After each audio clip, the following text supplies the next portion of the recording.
हम लोग सोचें कि भाई हम गुरुजन के समीप रह लें, हम आगे हो जाएं, हम कर दें, ये हम कर दें, ये हमसे हो जाए, सामने आके हम प्रणाम कर दें, भैया पीछे से किसी प्रकार से आए, नहीं झूठा निकाल दे दो मेरे को दे दो, ये कर दो वो कर दो, ये 10, 50, 100 साल करते रहो तो तब भी उससे कोई विशेष लाभ तब तक नहीं होगा जब तक उन्होंने जो कहा है वो नहीं मानेंगे। ये विशेष संग नहीं है, ये दौड़ लगा के आगे आ जाना, सब कर देना, सेवा कर देना, उनके हाथ में पानी मेरे द्वारा ही पकड़ाया जाए, मैं उनकी शाल ले आऊं, मैं ये कर दूं, मैं वो कर दूं, ये अच्छी बात है। पर ये करके बात ना मानी तो फिर ये कोई बात नहीं है, फिर इससे कोई विशेष लाभ नहीं होता।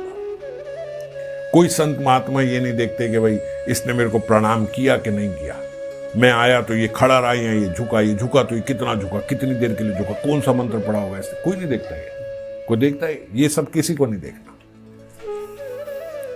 कहीं भी रहो, अगर आप उनकी बात मानते हो तो बस आपकी बात बन गई समझो। और हमारे तो गुरुजी ने ये साक्षात ये बात कितनी बार बोली है। मैंने पूछा कि बाबा हम किस प्रकार आपकी सेवा करें, तो जब पूछ रहा था तो उस समय चरण दबा रहा था, तो चरण दबाते मैंने बोला कि बाबा आपकी सेवा कैसे कर। बाबा बोले सेवा तो कर रहे हो रही है।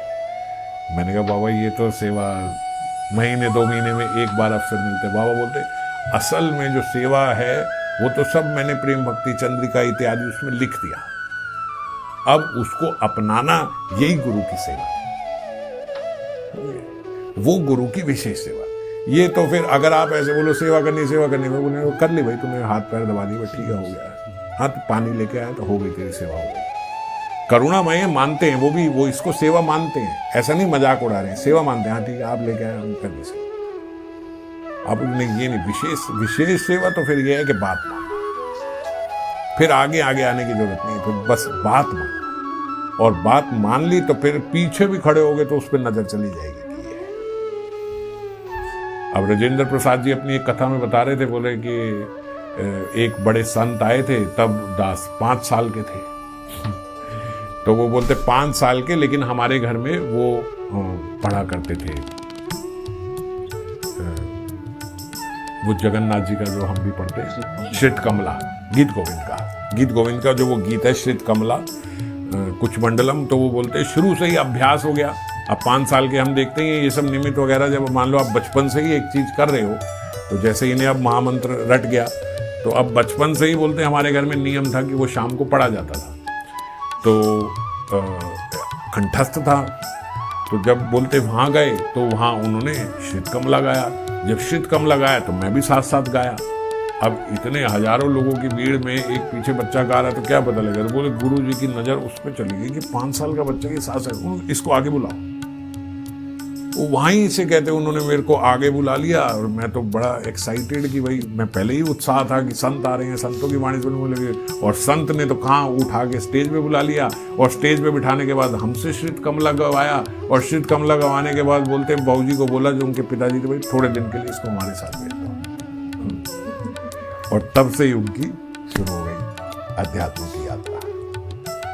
तो ऐसा होता है कि जब हम बात मानते हैं, जब हमारे भीतर अध्यात्म होता है, तो हजारों लाखों की भीड़ भी पीछे से आदमी पहचाना जाता है कि हाँ ये है, इसको बुला।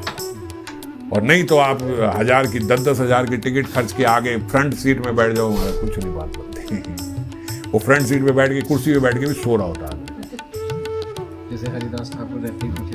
हाँ सो रहा, आगे बैठ के भी सो रहा है, और वो पीछे 5 साल का छोटे बच्चे को भी आगे बुला लिया जाएगा।